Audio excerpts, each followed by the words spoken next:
Everyone, welcome to our channel Ganesh World. बच्चों, आज की वीडियो में हम क्लास 11th केमिस्ट्री में बोहर या नील्स बोर का परमाणु मॉडल पढ़ेंगे। इससे पहले दोस्तों हम थॉमसन का परमाणु मॉडल, रदरफोर्ड का परमाणु मॉडल ये पढ़ चुके हैं। यदि आपने अभी तक उनको नहीं देखा तो वीडियो के डिस्क्रिप्शन में उसका लिंक दिया है, आप जाकर उसको देख सकते हैं। तो दोस्तों, ये नील्स बोर या जो बोहर का परमाणु मॉडल है, ये क्यों दिया गया था, इनके देने का कारण क्या था, पहले ये चीज समझो। तो दोस्तों, जो रदरफोर्ड हमने मॉडल पढ़ा था, उस रदरफोर्ड के मॉडल में हमने कुछ कमियां भी पढ़ी थी, उसकी कुछ कमियां भी थी। तो दोस्तों क्या हुआ कि जो नील्स बोर नामक वैज्ञानिक हैं, इन्होंने रदरफोर्ड मॉडल, जो रदरफोर्ड मॉडल था, उस मॉडल की कमियों को दूर करने के लिए, कि उसमें क्या कमियां थी, उन सभी कमियों को दूर करने के लिए सन 1913 में अपना मॉडल दिया। तो आपको ध्यान रखना है, नील्स बोर ने अपना मॉडल क्यों दिया? रदरफोर्ड मॉडल की कमियों को दूर करने के लिए, ठीक है। और इन्होंने अपना मॉडल कब दिया था दोस्तों? सन 1913 में। ओके, ये क्लियर है। अब दोस्तों मैं ये बता रहा हूं इन्होंने अपने मॉडल में क्या कहा, कैसे दिया, क्यों दिया, ठीक है। तो दोस्तों, इन्होंने अपने मॉडल में ये कहा कि जो परमाणु होता है, क्या बोला? जो परमाणु होता है, उस परमाणु के नाभिक के चारों ओर, क्या बोला उन्होंने?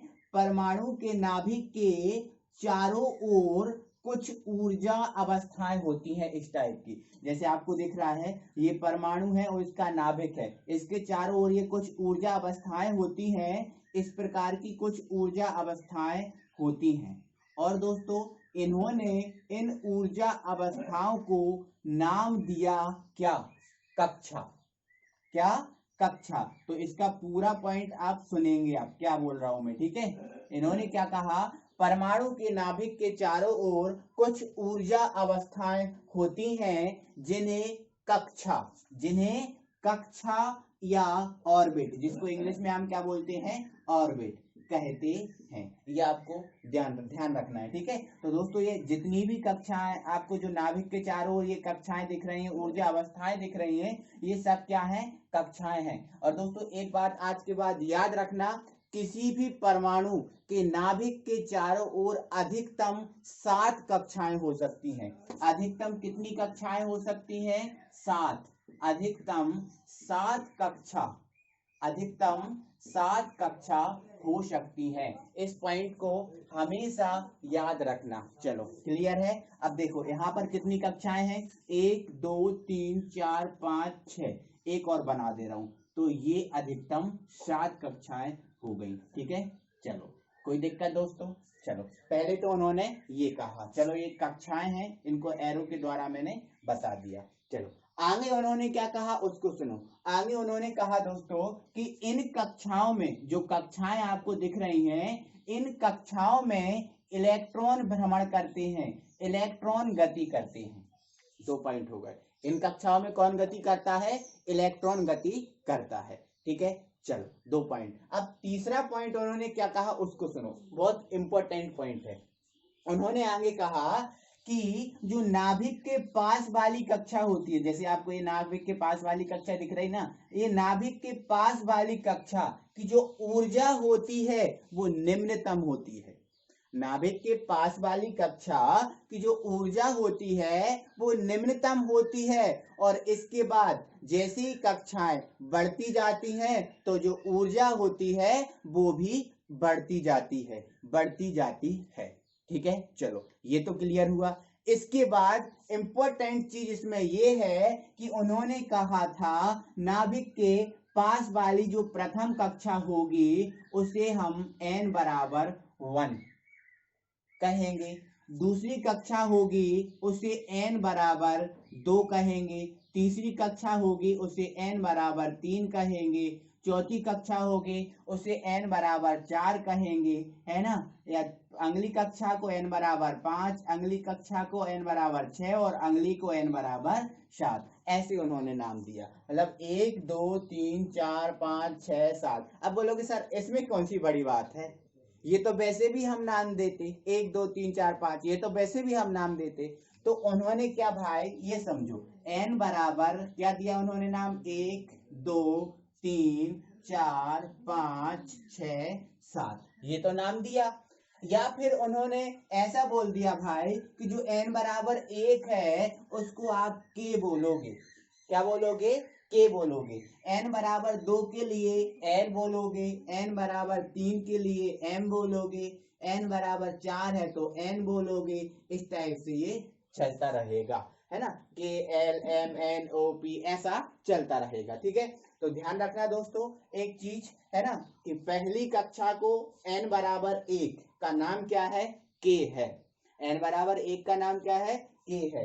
n बराबर 2 का नाम क्या है, l है। n बराबर 3 का नाम क्या है, m है। n बराबर 4 का नाम क्या है, n है। ऐसे ये चलते रहेंगे। आपको ध्यान रखना अधिकतम कक्षाएं हैं 7, है ना, तो n m n o p q तक चलेगा। ठीक है, चलो कोई दिक्कत नहीं दोस्तों। आपको एग्जाम में ऐसा आता है कि यदि n बराबर 1 है तो उस कक्षा का नाम क्या होगा, ऑप्शन दे देगा k l m n, तो आपको आंसर क्या हो जाएगा, k, है ना। ये बात आप क्लियर करके रखना। एक बार मैं फिर से पॉइंट को समझा रहा हूँ, बोलो, है ना।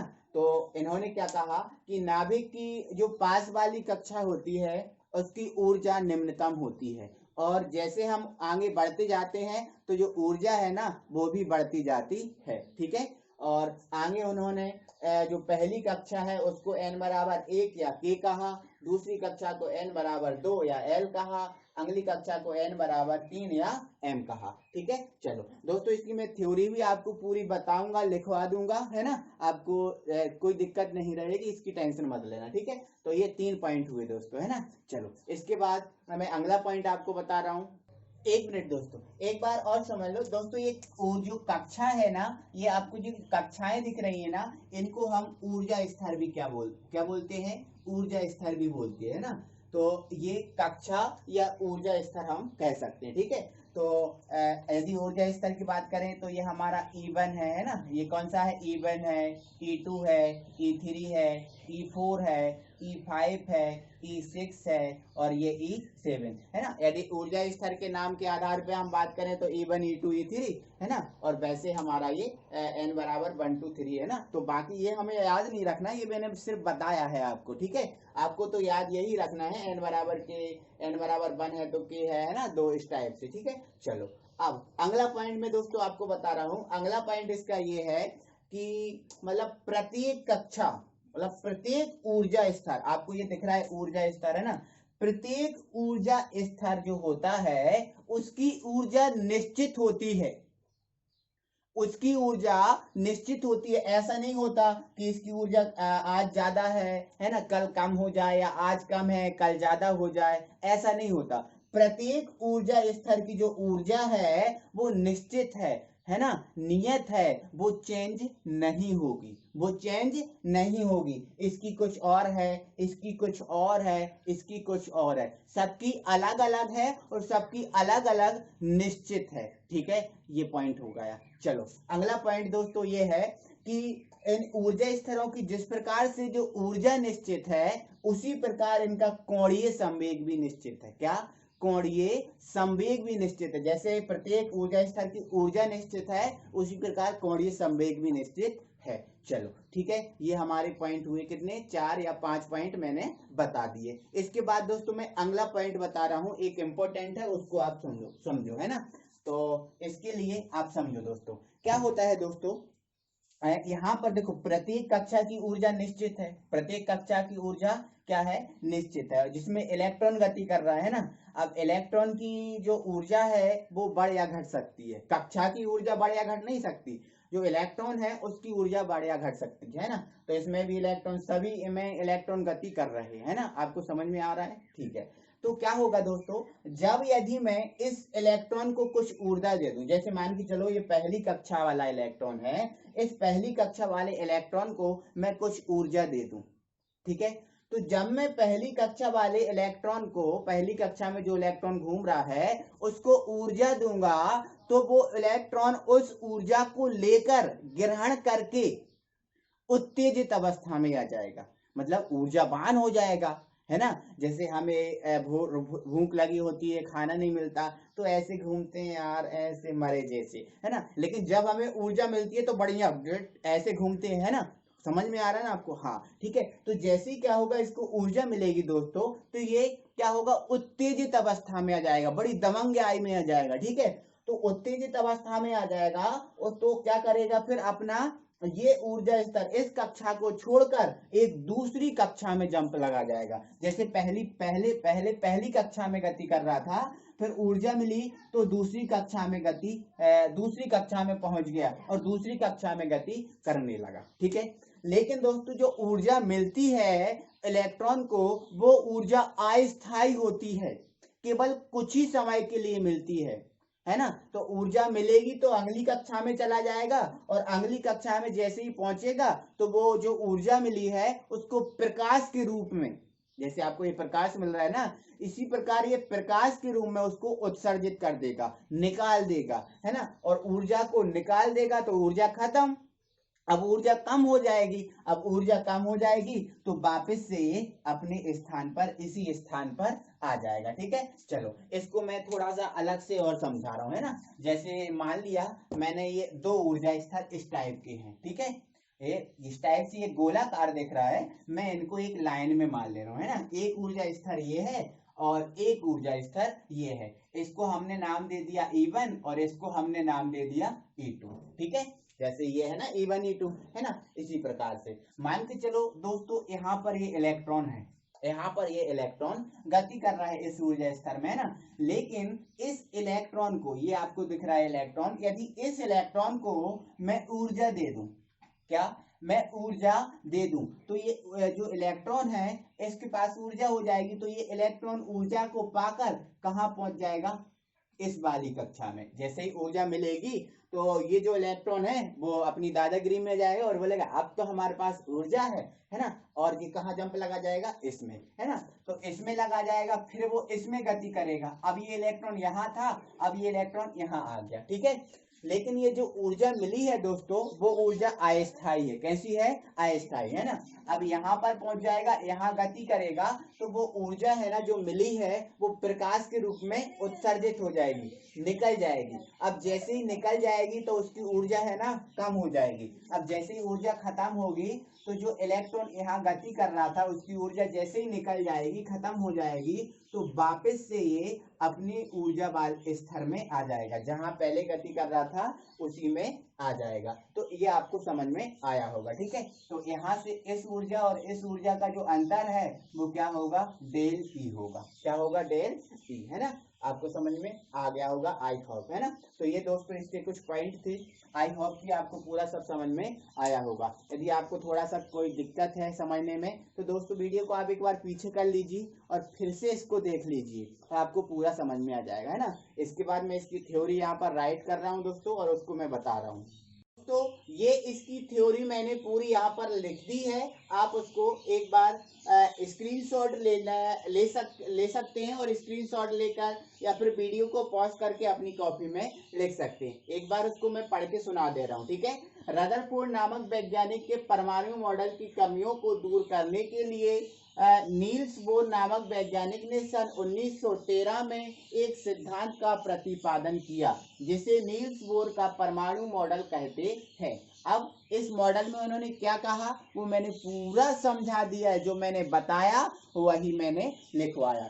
तो सबसे नंबर 1 सुनो आप। नंबर 1 क्या बोला उन्होंने, परमाणु में नाभिक के चारों ओर वृत्ताकार ऊर्जा अवस्थाएं होती हैं, जिन्हें हम क्या बोलते हैं, कक्षा कहते हैं।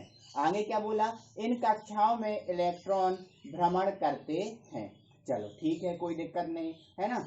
अब आगे क्या बोला, नाभिक के निकटतम कक्षा की ऊर्जा निम्नतम होती है एवं इन्हें n बराबर 1 2 3 4 5 6 7 या KLMNOP से व्यक्त करते हैं।